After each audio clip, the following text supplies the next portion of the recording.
నమస్తే. ప్రస్తుతం నాతో పాటు సెలబ్రిటీ ఆస్ట్రాలజర్ వేణుస్వామి గారు ఉన్నారు. వారిని అడిగి చాలా విషయాలు తెలుసుకుందాం. నమస్తే గురువుగారు. నమస్తే తల్లి. ఓం నమో వెంకటేశాయ. వెంకటాద్రి సంస్థానం బ్రహ్మాండే నాస్తికించిన వెంకటేశ సమోదేవో నా భూతో నా భవిష్యతి.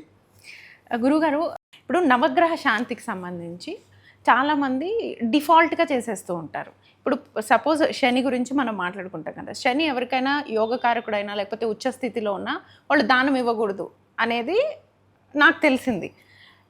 అందరూ కామన్గా ఏం చేస్తారంటే శని అనగానే వద్దు బాబోయ్ అని చెప్పి దానం ఇచ్చేస్తారు. వాళ్ళకి మంచి ఉన్న అది చెడు వెళ్ళిపోతుంది అంటారు. సో ఆరాధన అంటే ప్రసన్నం చేసుకోవాలా లేకపోతే శాంతి చేయాలా నవగ్రహాలకి? మీ ఆఫీస్ ఎక్కడుందమ్మా? అట్లాంటలేనమ్మా. మీ ఆస్ట్రాలజీ ఆఫీస్ ఎక్కడుంది? నాదని లేదు గురువుగారు, నాకు తెలీదు. నేను రీసెర్చ్ పర్ఫెక్ట్గా ఎట్లా అడిగినావమ్మా? అంటే నేను కొంచెం ఎంత పెద్ద క్వశ్చన్ తెలుసా అది. Okay okay. యాక్చువల్గా ఇది ఎలాంటిది అంటే మనము సినిమాలలో చూస్తాం. నాగమ్మ సినిమాలలో, నాగదేవత సినిమాలలో, చిన్న పాతకాలం సినిమాలలో, దేవతా సినిమాలలో దేవుణ్ణి నువ్వు రాకు, నన్ను వదిలిపెట్టి వెళ్ళిపో అంటాడు మనిషి. అవును, అంటే దేవుడు వెళ్ళిపోతాడు, ఆ మాట మీద నిలబడతాడు. అది కూడా ఇలాంటిదే. అవునా? యాక్చువల్గా ఏంటంటే రాహు ఉచ్చలో ఉంటే రాహుకాల పూజ నిషేధం. ఓకే ఓకే, అర్థమైందా? రాహు లగ్నంలో కానీ, 2లో కానీ, 6లో కానీ, 9లో కానీ, 7లో కానీ, 10లో కానీ, 11లో కానీ ఉంటే వాళ్ళు రాహు దోష పూజ చేయవద్దు. శని 10లో ఉన్నా, శని లగ్నంలో ఉన్నా, శని ద్వితీయంలో ఉన్నా, 3లో ఉన్నా, 5లో ఉన్నా, 6లో ఉన్నా, 7లో ఉన్నా, 9లో ఉన్నా, 11లో ఉన్నా శనికి పూజ చేయవద్దు. పూజ అంటే అసలు కనీసం దీపం కూడా పెట్టొద్దు. Okay okay. కానీ మనం ఏం చేస్తున్నాం, టక్కున పోయి నువ్వు శనికి పూజ చేస్తున్నావు. అంటే రాహు కేతు శని అనగానే వద్దు అని దండం పెడతారు, కానీ వాళ్ళు ఇచ్చే పాజిటివ్ చాలా మంది తెలుసు. ఇచ్చే పాజిటివ్ ప్రపంచంలో ఎవరు ఇయ్యరు. అవును. ఉదాహరణ, నాకు రాహువు 11వ స్థానంలో భాగ్యస్థానంలో ఉన్నాడు. నాకు 100% రావాల్సిన పబ్లిసిటీ వేయొస్తుంది. కరెక్ట్. అవును. ఒకటి మన ఎవరో డిస్కషన్ వచ్చింది, మన ఎవరో చెప్తున్నారు, మన ఏదో సంచలనంలో వేణుస్వామి ముహూర్తాలు పెట్టిండు వీళ్ళకు. వేణుస్వామి 190 మందికి పెడతాడు. మనిషి పుట్టుక పుట్టినోడు, తెలుగు రాష్ట్రాల్లో పుట్టినోడు, మనిషి పుట్టుక పుడితే మొగోడైనా ఆడోళ్ళైనా వాళ్ళిద్దరు పెళ్లి చేసుకోవాలనుకుంటే ఎవడో దిక్కుమాల పంతుల దగ్గరికి పోతారు. ఆ దిక్కుమాల పంతులు నేనే అవ్వచ్చు, లేదా ఇంకోటి అవ్వచ్చు. సో దాంట్లో వేణుస్వామి దగ్గరికి పోయినా అని రాసిండు అంటేనే ఇది రొట్టపీసి వ్యవహారం, నా పేరు బాగా రావాలి అని రాసిండు వాడు. నువ్వెందుకు చదువుతావురా నాయన? నా దగ్గరికి ప్రతిరోజు, ఇప్పుడు నువ్వు వచ్చినప్పుడు కూడా 4 ఉన్నారు కదా, 4కి నేను ముహూర్తాలు చూసిన కదా. మరి ఇక ముహూర్తాలు చూడకుండా పెళ్లి ఎవడు చేసుకుంటాడు? ఇలా వేణుస్వామి రాసిండా, ఎల్లయ్య స్వామి రాసిండా అని చూడరు కదా ఎవరు. సో జనరల్గా జరుగుతాయి జాతకాలు, రాస్తాము. ఆ జాతకాలలో ఉచ్చ ఏముంది, నీచం ఏముంది, పెళ్లి చేసుకుంటే ఏమవుతుంది, పెళ్లి చేసుకోకపోతే ఏమవుతుంది. సో నేను జనరల్గా పోయే ఫార్ములా అంత్యనిష్ఠూరం కంటే ఆది నిష్ఠూరం మేలు అని ఆలోచించే వ్యక్తిని నేను ఏం ఆలోచిస్తా అంటే 10 సంవత్సరాల తర్వాత విడిపోయేదానికంటే ఇప్పుడే విడిపోవడం బెటర్ అనేది నా పద్ధతి.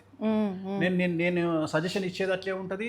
జాతకంలో ఆ యోగం ఉంటే చేసుకోవద్దు అని చెప్తా. ఎందుకంటే పెళ్లి కాకపోతే నువ్వు ఒక్కని ఏడుస్తావు, పెళ్ళై డివోర్స్ తీసుకుంటే నీ కుటుంబం ఏడుస్తుంది. చూసుకున్న పిల్లలతో ఆ పిల్లల్ని చూసుకుంటూ ఏమన్నా నా దగ్గరకు అమ్మాయిలు వస్తారు, మా వారికి నాకు పడట్లేదండి, మేము వేరువేరుకున్నాము. సరే తల్లి, ఓకే, నీ ఏజ్ ఎంత? 30 ఏళ్ళు. మరి డివోర్స్ ఎందుకు తీసుకుంటలేవు? నా కొడుకు కోసం తీసుకో. వాడేం చేసిండు మధ్యలో? అది కూడా ఏంటి, ప్రెగ్నెన్సీ టైంలో కూడా పిల్లలు పుడితే మారుతారని చెప్పి కంటిన్యూ చేయించిన పేరెంట్స్ ఉంటారు కదా. నేను అట్లా చెయ్యా. అదే ప్లేస్లో నేను ఉన్నానుకో, పేరెంట్ పక్కకు పెట్టు, నా దగ్గరికి వస్తే డివోర్స్ అంట, కడుపుతోనున్న డివోర్స్ అంట. ఎందుకంటే ఒకవేళ నీకు కలిసి ఉండే యోగం ఉంటే నేను కన్విన్స్ చేస్తాను. వాగు తల్లి, వాడు మారుతాడు తల్లి, వాడు నరరూప రాక్షసుడు తల్లి అయినా మారుతాడు తల్లి, సాధుజీవి అవుతాడు తల్లి అని నేను కన్విన్స్ చేస్తాను. ఒకవేళ వాడు మారడు అని జాతకం నాకు చెప్పింది అనుకో, నేను డివోర్స్ తీసుకోమని చెప్తాను. ఎందుకంటే నువ్వు కడుపు అయినాక, డెలివరీ అయినాక, ఆడు పుట్టినాక, ఆడు పెరిగినాక ఎమోషనల్ బ్లాక్మెయిల్ అవుతుంది. ఈ లోపల నీ ఫిజిక్ దెబ్బతింటుంది, ఈ లోపల ఫైనాన్షియల్గా నీ ఉద్యోగం బిక్తుంది, ఈ లోపల నిన్ను ఎమోషనల్ బ్లాక్మెయిల్ చేస్తాడు, ఈ లోపల నిన్ను సకలం సర్వం సంకనాకి ఇచ్చిన తర్వాత వాడు అప్పుడు ఒడ్డుకు కూర్చొని ఏమంటాడు, నేను నీకు డివోర్స్ ఇయ్యా అంటాడు. పిల్లకున్న ఉద్యోగం బిక్తుంది. ఎందుకంటే ఈ పిల్లని వాడు ఏం చేస్తాడు, ప్రెగ్నెన్సీ అని ఇంట్లో కూర్చోబెడతాడు. అదేదో లీవ్ అంటారు కదా, అవును, ఏం లీవ్ అమ్మా అది? మెటర్నిటీ మెటర్నిటీ లీవ్ అని ఇంట్లో కూర్చోబెడతాడు. అవును. ఈ లోపల ఇప్పటికే మూలిగనక మీద తాటికాయ పడ్డట ఉద్యోగం పీకుతుంది. అవును. పీకంగానే ఈ అమ్మాయి ఫైనాన్షియల్గా తల్లిదండ్రుల మీద డిపెండ్ కావాల్సి వస్తుంది. తల్లిదండ్రులు ఏం చెప్తారు, ఇప్పుడు పెళ్లి చేసుకుంటే నిన్నెట్లా చూసుకోవాలి, నీకు మన్మన్ ఎట్లా చూసుకోవాలని అదో ఏడుపు. సో ఇట్లా ఉండదు నాది ఎట్లుంటుంది అంటే, నేను అమ్మాయి వైపు తీసుకుంటా. నేను అమ్మాయి వైపు తీసుకొని, లేదు తల్లి డివోర్స్ తీసుకో, హ్యాపీగా వ్యాపారం చేసుకో, హ్యాపీగా బోటికి పెట్టుకో, హ్యాపీగా 1 గ్రామ్ గోల్డ్ పని చేసుకో, హ్యాపీగా ఏదో పని చేసుకో, నీ కొడుకు ఒక్క 4 నెలలు బాధ అనిపిస్తుంది తల్లి, అలవాటు అయిపోతుంది ఆటోమేటిక్గా. ఇప్పుడు నేను ఉన్నా అమ్మ, రోజు వచ్చేవాడికి ఏడ్చేటోడు ఎవడని, ఇంట్లో ఎవడన్నా రోజు చచ్చిపోతుండే అనుకో, ఎవడన్నా ఏడుస్తాడా? అంతే కదా. ఏడుస్తాడా? మరి రోజు సోషల్ మీడియాలో ట్రోల్ చేయడం నేను బాధపడతానా?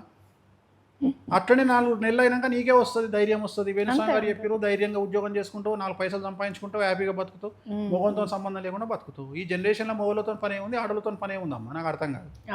4 క్రెడిట్ కార్డులు ఉంటే 4 మొగలతో సంబంధం, అంతే కదా. ఒక క్రెడిట్ కార్డు ఒక మొగంతో సంబంధం, హ్యాపీగా బతకొచ్చు, డబ్బు సంపాదించుకుంటే అంతకంటే ఫ్రీడమ్ ఏముంది లైఫ్లో? ఈ జంజాటం పెట్టుకుని ఇప్పుడు కొత్తగా వచ్చింది కదా, నీకు వితౌట్ చిల్డ్రన్ అట ఏదో సింక్ డింక్ అంటే పిల్లల్ని కనరట వాళ్ళు, dual income, no children, no kids. ఎందుకంటే వాడు పిల్లలు నరకం చూపిస్తారు కదా. ఈ సందర్భంగా నీకు ఎగ్జాంపుల్ చెప్తా, అంటే రాబోయే కాలంలో చెప్తాను. పుసుకున్న రేపు ఇంటర్నెట్ గిట్ట బంద్ అయిందనుకో, నేను చెప్పినట్టు ఎంతమంది పిల్లలు పిచ్చలు అవుతారు? అవును సార్, ఆల్రెడీ అయిపోయారు. ఎందుకంటే చిన్న పిల్లలు వాడు అన్నం తినాలంగానే ఫస్ట్ ఏం చేస్తారు, అన్నం దేంతో తింటాం, నోటితో తింటాం. వీడు సెల్ ఫోన్తో తింటాడు, ఎందుకంటే సెల్ ఫోన్ చేత పెట్టగానే నోరు తెరుస్తాడు. 90s లో అలా లేదు కదా, పరిగెడుతూ తినేవాళ్ళు. నేను అదే చెప్తున్నా, ఇప్పుడు ఏంది, ఇప్పుడు సెల్ ఫోన్ చేతికి ఇవ్వకపోతే అన్నం తినడు, నిద్రలో కూడా ఇలా స్క్రోల్ చేస్తూ ఉన్నారు. అదే చెప్తున్నా, అట్లా బతుకుతున్నారు. రేపు పొద్దున ఇంటర్నెట్ కట్ అయితే ఈ పిల్లల పరిస్థితి ఏంది, మానసికంగా డిస్టర్బెన్స్ అవుతారు, మనం డిస్టర్బ్ అవుతాము, చాలా చాలా ఎఫెక్ట్ వస్తుంది పిల్లల మీద. ఓకే ఇప్పుడు ఈ నవగ్రహ శాంతి గురించి సో ఈ నవగ్రహ శాంతి గురించి ఏంటంటే, ప్రసన్నం చేసుకోవాలా, శాంతి చేయాలా, ఎట్లా తెలుస్తుంది అది? నెగిటివ్ ఉంటే శాంతి చేసుకోవాలి. ఓకే, చూడాలి. ఇప్పుడు ఉదాహరణ ఏలినాటి శని ఉంది, శాంతి చేయించుకో. అర్ధాష్టమ శని ఉంది, శాంతి చేయించుకో. ఇంకోటి, నువ్వు ఎవరికి ఇస్తున్నావు? నవగ్రహ శాంతిలో అసలు ఫస్ట్ మాట్లాడాల్సింది 9 గ్రహాలలో అందరికీ 9 గ్రహాలు నెగిటివ్ ఉండవు కదా. అవును. అసలు ఎంత విచిత్రమైనటువంటి లాజిక్ ఇది. నువ్వు అడిగిన గొప్పగా అనిపించింది. నేను అనేది 9 గ్రహాలలో సపోజ్ రాహు వచ్చా అనుకో, రాహు పక్కకు పెట్టు. బుధుడు వచ్చా అనుకో, బుధుడిని పక్కకు పెట్టు. అసలు దానికి ఏం మళ్ళీ కదమ్మా, అవసరం లేదు. వాళ్ళని ఇండైరెక్ట్ నువ్వు రావద్దని సినిమాలో చెప్పినట్టే. నువ్వు సినిమాలో ఎలాగైతే ఒక అమ్మాయి ఒక అబ్బాయి నాగదేవతను రాకు, నన్ను రక్షించకు అని ఎట్లా అంటుందో, అట్లనే నువ్వు కూడా రక్షించకు అంటున్నావు నువ్వు. అంటే నీకు మంచి చేసేవాడిని నువ్వు చెడు చేస్తున్నావు అని భావిస్తున్నట్లు లెక్క. నీకు రాహు మంచి చేస్తుండు కదా, నువ్వు ఎట్లా నువ్వు రాహుకు పూజ చేస్తావు? చేయొద్దు. నువ్వు గురువు మంచిగా ఉన్నాడు అనుకో, నువ్వు గురువు పూజ చేయొద్దు. నీకు ఏం చెయ్యి, ఉదాహరణ రాహు కేతు క్షేత్రాలు భారతదేశంలో 2 ఉన్నాయి. ఒకటి త్రయంబకేశ్వరు, ఒకటి శ్రీకాళహస్తి. దర్శనం చేసుకో. శ్రీకాళహస్తికి పోయినావు, అమ్మవారి దగ్గరికి పోయినావు, దర్శనం చేసుకొని బయటికి రాగానే అమ్మవారికి ఎదురుగా పైన 12 రాసులు నిక్షిప్తమై ఉంటాయి. దర్శనం చేసుకో. స్వామి దర్శనం చేసుకో. 9 × 3 9 × 27 నక్షత్రాలు ఉన్నాయి, దర్శనం చేసుకో. అయిపోయింది. త్రయంబకేశ్వర పోయి దర్శనం చేసుకొని రా, అయిపోయింది. రావుకేతు దర్శనము. పూజలు చేయకు. గురువు, నీ గురువు ఉచ్చలో ఉన్నాడు, తారాపీఠ పో, పశ్చిమ బెంగాల్ దర్శనం చేసుకో, అమ్మవారికి బలి నైవేద్యం పెట్టు. హిమాచల్ ప్రదేశ్ పో, హిమాచల్లో పూజ చేసుకో. కామాఖ్యవో, కామాఖ్యలో పూజ చేసుకో. బగాలముకి పూజ చేయి. ఇక్కడ ఎక్కడ కూడా దోష నివారణ పూజలు కాదు ఇవి. అదే ఇక్కడ విచిత్రమైన విషయం, దోష నివారణ పూజలు కావు ఇక్కడ. ఎందుకంటే చాలా మంది గుళ్ళల్లో పెట్టేస్తుంటారు గురుగారు. నవగ్రహ శాంతి హోమం చేయించుకోవాలనుకున్న వాళ్ళు చేయొద్దు, డిఫాల్ట్గా చేయొద్దు. నీకు అర్థమయ్యే భాషలు చెప్తా. ఇప్పుడు ఉదాహరణ, ఇప్పుడు మనం తీసుకునే మెడిసిన్లో అల్ట్రాసెట్ అని ఒక మెడిసిన్ వస్తుంది. అల్ట్రాసెట్లో గంజాయి ఉంటుంది. అది నిన్ను కూల్ అనిపిస్తుంది బాడీకి, అది వేసుకుంటే. సో అట్లా అన్ని మెడిసిన్లో అది ఉంటలేదు కదా. ఇప్పుడు సపోజ్ బాడీ పెయిన్స్ వచ్చినాయి, ఒక్కొక్క దానికి చాలా రకాలు ఉంటాయి కదా. ఎస్లోఫెనాక్ వేరే ఉంటుంది, ఇబుఫ్రెన్ వేరే ఉంటుంది, రకరకాలు ఉంటాయి. అన్ని టాబ్లెట్లు ఏది పడుతుంది మనకు వస్తుంది కదా, వేసుకోం కదా. క్రోసిన్ కూడా మనం పెయిన్కి వాడతాం ఒక్కొక్కసారి. కానీ అంటే అన్ని కలిపి వేసుకుంటాయి. 9 రకాల గ్రహాలను అన్ని మంచి కావాలని చేసుకున్నాయి అనుకో, నెగిటివ్ రిజల్ట్స్ వస్తాయి. కరెక్ట్.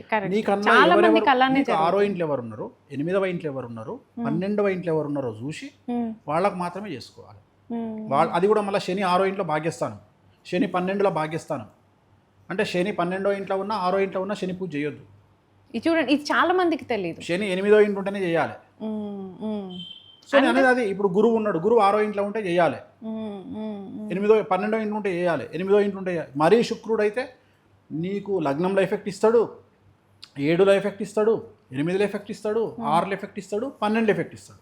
Okay okay. ఇన్ని జాగాలలో శుక్రుడు నీచాన్ని చేస్తాడు. శుక్రుడు 8లో ఉంటే ఏమవుతుంది, చాలామంది వాళ్ళ జాతకాన్ని వాళ్ళే చెక్ చేసుకోవచ్చు. శుక్రుడు 8వ ఇంట్లో ఉంటే సంసారిక సుఖం ఉండదు, మానసిక ప్రశాంతత ఉండదు, లగ్జరీస్ ఉండవు, అన్నదమ్ములతో సపోర్టు ఉండదు, కుటుంబంలో ఉండేటువంటి ప్రాపర్టీస్ అన్నీ లిటిగేషన్ అవుతాయి. ఎంత పెద్ద కోటీశ్వరుడైనా తన ప్రాపర్టీ అంతా లిటిగేషన్లో ఇరుక్కుపోతుంది. ఎవడో ఒకడు కబ్జా చేస్తాడు, ఎవడో ఒకడు పేపర్లు క్రియేట్ చేస్తాడు. సో శుక్రుడిని చూస్తే ఇన్ని ఉంటాయి. సో గురువు 6వ ఇంట్లో ఉంటే ఏమవుతుంది, గురువు 6వ ఇంట్లో ఉంటే యాంగ్జైటీ డిజార్డర్ వస్తుంది, స్లీప్ యాప్నియా వస్తుంది, స్లీప్ ప్రాబ్లం వస్తుంది, బ్రీతింగ్ ప్రాబ్లం వస్తుంది, తర్వాత అన్నదమ్ములతోని రిలేషన్ మంచిగా ఉండదు, మగ సంతానం ఉండదు. సో అది నెగిటివ్ ప్లేస్. ఆ నెగిటివ్ ప్లేస్ని పాజిటివ్ చేసుకోవాలంటే గురువుకు సంబంధించిన శాంతి చేయించుకో. సో నీకు జాతకంలో ఉదాహరణ, అమ్మాయికి చూడంగానే ప్రతి ఒక్కడు కుజదోషం అంటాడు. కుజదోషం 66 రకాలు ఉంటుంది. కుజుడు 2వ ఇంట్లో ఉంటే 4, 6, 8, 10, 12 కుజదోషం. కానీ 12వ ఇంట్లో, 6వ ఇంట్లో, 7వ ఇంట్లో ఉండే కుజదోషం పెద్దది. మిగిలిన అని కుజదోషాలు కాదు, చిన్నవి, భయపడాల్సిన పని లేదు. ఉదాహరణకు 10వ ఇంట్లో కుజుడు ఉంటే సూపర్ ఉంటుంది, 11లో సూపర్ ఉంటుంది. సో అదే అంటున్నా, 7లో ఉన్న సూపర్ ఉంటుంది. కానీ మగవాడికి అయితే సూపర్ ఉంటుంది, ఆడవాళ్ళకైతే నెగిటివ్ ఉంటుంది. సో ఈ విశ్లేషించి దేనికి శాంతి ఉంది, దేనికి శాంతి లేదు, సో ఆ మనిషి యొక్క వ్యవస్థ ఏంది, ఆ మనిషి స్థాయి ఏంది, ఇవన్నీ అనలైజ్ చేసి శాంతి చేయాలన్నా, లేకపోతే పాజిటివ్ అవ్వడానికి బగాలమ్మకి దగ్గరికి పంపించాలన్నా, లేకపోతే తారా చిన్నమస్త దగ్గరికి పంపించాలన్నా, ఎవరెవరి దగ్గరికి పంపించాలి అనేది ఇట్ నీడ్స్. సో ఇంత డెప్త్ లో లేరు కాబట్టే అందరూ కన్ఫ్యూజ్ అయిపోయి నేను పూజ చేసుకున్నా నాకు రిజల్ట్ రాలేదు అంటారు. కరెక్ట్. రెండవది, ముహూర్తం మంచిదై పెట్టుకుంటే ఎందుకు విడాకులు అయిపోతున్నాయి అని చాలా మంది మూర్ఖులు, ఎదవలు వాదిస్తారు. అరే పెళ్లి దానిక పోతున్నావురా, పెళ్లి పక్కకు పెడితే ఫస్ట్ సర్వం సంకనాకేది కాంబినేషన్లో సంకనాకుతుంది. అబ్బాయి అమ్మాయి జాతకాలు కలవకుండా, జాతకాలు అంటే గురుగారు ఇప్పుడు చాలా మంది 36 నెంబర్స్ ఏవో కౌంట్ చేస్తారు. 90% నా 36కి ఒక 29 వస్తే చాలు అంటారు, 18 వస్తే చేసుకుంటారు. అది సక్సెస్ అవ్వలేదు కదా. కాదు అని అదే చెప్తున్నా. 4 వచ్చిన వాళ్ళు కూడా సక్సెస్ అవుతారు, 1 వచ్చిన వాళ్ళు కూడా సక్సెస్ అవుతారు. నేను అదే చెప్తున్నా, అది ఒకటే ఈక్వేషన్ కాదు, అదొకటే ఈక్వేషన్ కాదు. పారామీటర్స్ ఎట్లయితే నువ్వు ఏదైనా బ్లడ్ టెస్ట్ చేయించుకున్నప్పుడు క్లినికల్లీ కరెక్షన్ అని కింద గొల్లెం పెడతాడు, టాటా వాడు ఏం చేస్తా కండిషన్ అప్లై అంటాడు లాస్ట్కు, అట్లా క్లినికల్లీ కరెక్షన్ అంటాడు. నువ్వు అబ్జర్వ్ చేయ ఎక్కడన్నా. ఎందుకంటే మన ఉద్దేశం ఏంటంటే క్లినికల్లీ కరెక్షన్ అంటే ఈసీజీలో హార్ట్ ప్రాబ్లం తెలియకపోవచ్చు, 2D ఎకోలో తెలియకపోవచ్చు, కానీ యాంజియోగ్రామ్లో తెలుస్తుంది. అందుకనే ప్రతి దాంట్లో వాడి కింద వాడు పెడతాడు ఏంటంటే మేబీ సిమ్టమ్స్ ఉండొచ్చు. మలేరియా వచ్చినోడికి ఖచ్చితంగా వణుకు ఉండాలి, బాడీ పెయిన్స్ ఉండాలి అని రూల్ ఏం లేదు. ఏం లేకుండా జ్వరంతో కూడా మలేరియా రావచ్చు. అందుకనే క్లినికల్లీ కరెక్షన్ అంటాడు వాడు. అంటే ఈ సిమ్టమ్స్ ఉన్నాయో లేవో నాకు తెలియదు అంటాడు. అట్లనే ఇక్కడ ఉన్నటువంటి వాటిలో ఆ సిమ్టమ్స్ వాళ్ళకు ఉన్నాయా లేవా అనేది మనం చెక్ చేయాలి. ఆ సిమ్టమ్స్ బేస్ చేసుకొని జాతకంలో ఉన్నాయా లేవా అనేది బేస్ చేసుకోవాలి. దేన్ని బట్టి వచ్చింది, ఎందుకు వచ్చింది డిస్కషన్ మనకు? కాంబినేషన్స్ మనకి పెళ్ళికి సంబంధించి కాంబినేషన్. ఇప్పుడు నువ్వు అంటున్న, ఇప్పుడు నేను అదే సిమ్టమ్స్ గురించి మాట్లాడుతున్నా. ఇప్పుడు నువ్వేమన్నావు గుణాల గురించి మాట్లాడు. గుణాలు అనేవి మనకు పనికిరావు. ఎందుకు పనికిరావు అంటే, గుణము అనేది అంటే నువ్వు మార్క్స్ అంటున్నావు. నువ్వు మార్క్స్ అంటే 18 నుండి 36 వస్తే పెళ్లి చేసుకోవచ్చు. కానీ అది కాకుండా ఇంకా 7 ఈక్వేషన్స్ ఉన్నాయి. మొత్తం అష్టవర్గ కూటమి అని ఉంటాయి. 8లో 6 కలవాలి. నువ్వు చెప్పేది పాయింట్ ఒకటే కదా. అసలు పాయింట్ అనేది అంటే ఎందుకు అంటున్నానంటే ఈ పాయింట్స్ చూసి పెళ్లి చేసిన వాళ్ళు ఎవరికి సక్సెస్ అవ్వలేదు. ఎందుకంటే అది ప్రామాణికం కాదు కాబట్టి. అది ప్రామాణికమే కాదు కాబట్టి నువ్వేం చూడాలి, నువ్వు ఇద్దరి జాతకాలు తీసుకొని, ఇద్దరి నక్షత్రాలు తీసుకొని, ఇద్దరి నక్షత్రాలను బేస్ చేసుకొని చేయాలి. మనం దీని మీద ఒక వీడియో చేద్దాము. సో అసలు ఏ నక్షత్రం అబ్బాయి ఏ నక్షత్రం అమ్మాయిని చేసుకోవచ్చు, ఏది పనికి రాదు, పాయింట్లతో సంబంధం లేకుండా నేను క్లారిటీ ఇస్తాను. ఓకే గురుగారు, థ్యాంక్ యూ సో మచ్.